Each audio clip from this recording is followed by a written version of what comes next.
வணக்கம். நான் astrology professor doctor Vimalan. நேத்து ஒரு கஸ்டமர் வந்திருந்தார்.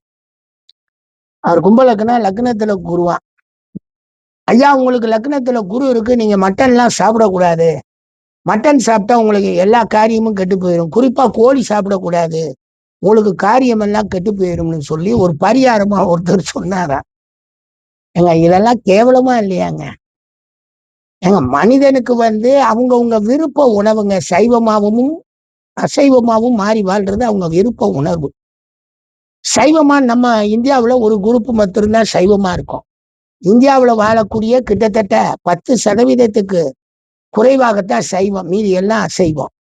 உலகம் முழுவதும் அசைவ உணவு. ஏன்னா அசைவ உணவுல டைரக்ட் புரோட்டீன் உடம்புக்கு கிடைச்சு கொஞ்சம் வலுவாக செயல்படுவாங்க.